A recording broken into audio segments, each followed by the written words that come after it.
The lesson. Oh, yeah. Now, you talk about how a lot, if not most of your dealings with police have been over like assaults and violence. Yeah. And you talk about how when you were younger growing up, you know, the old man was pretty rough with you. Yeah. Two questions.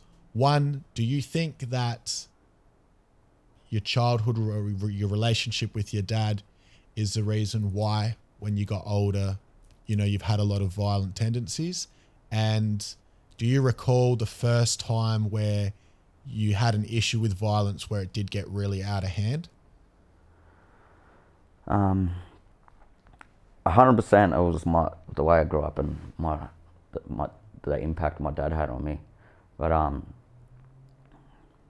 like it started with him, you know what I mean? Like we'd just be like leaving the football or like something, going out for dinner and shit, and he'll just be wrecked and fucking like bad road rage, just chase cunts, fucking try to run them off the road and shit and fucking bash them. Just I got to a point where I just like started running out of the car and hitting cunts through the window and shit too. It like started like that, you know what I mean? And then as I got a little bit older, I would just go to the football with him and he would like pick fights to like, you know, and we'd just smash cunts and that, and then fucking, it was just normal to him. He was fucked. He was fucking, you couldn't go anywhere with him, like ever. So if you just backtrack a sec, you talk about, for example, a road rage incident. Yeah. Where your old man gets out, and what you're saying is you end up punching with him against other dudes. Yeah. How old were you when that was happening? Fuck, I don't know, mid-teens. It was after I'd moved out. Like I wasn't at home anymore. It was just like he would hit me up to go do shit with him and that. But like it went from all, like, I remember my principal, like in year 7, grabbed me on the back of the neck and that, because we're watching this football or talk some shit and that, and I was just like talking all the way through it and that. He grabbed me by the neck and like dragged me out of the fucking classroom and that. Then he rang my dad to come down. My dad came in like eyeballing me like, fucking, you're gonna cop it, cunt, you know what I mean?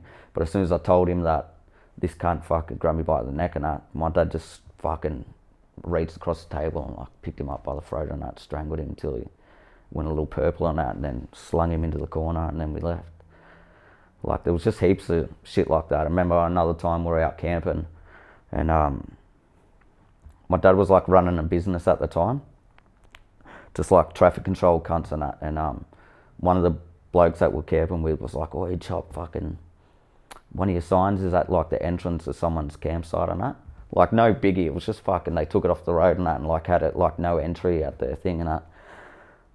We rocked up there like leaving camping, and fucking, my dad just got out the chainsaw and that and fucking started fucking chasing everyone around the campsite.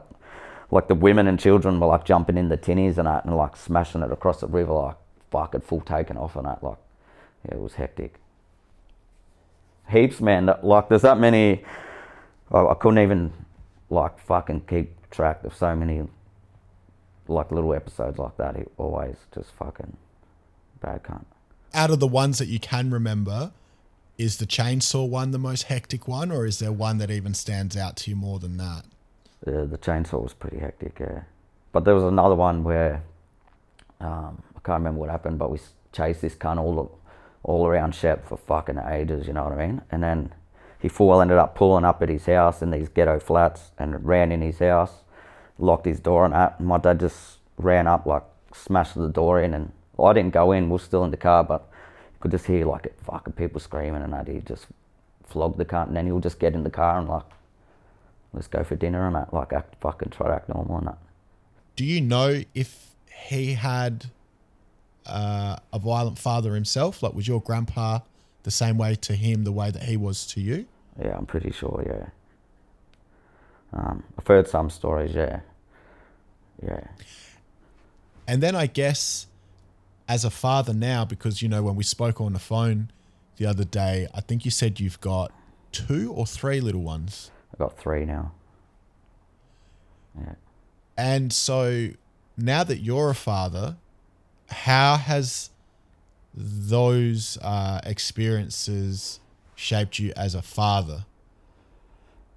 Well, I just try to like give my kids everything that I never had, you know what I mean? And like my oldest daughter just started high school, like year 7 this year.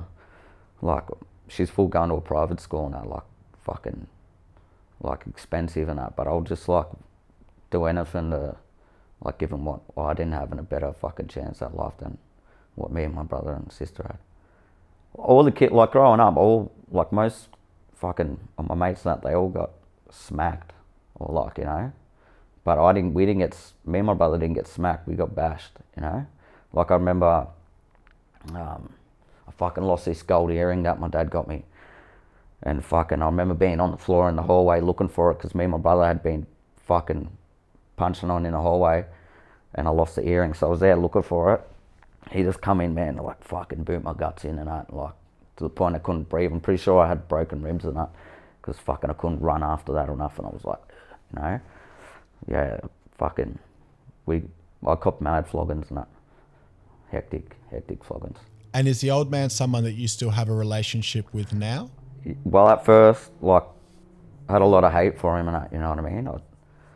But the older I got, sort of just looked at it as like, if it didn't happen, I wouldn't have been like the person I am today. I would have been, you know, soft cock and that.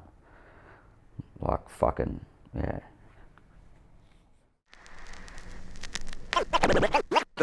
The lesson. 927. Oh, yeah.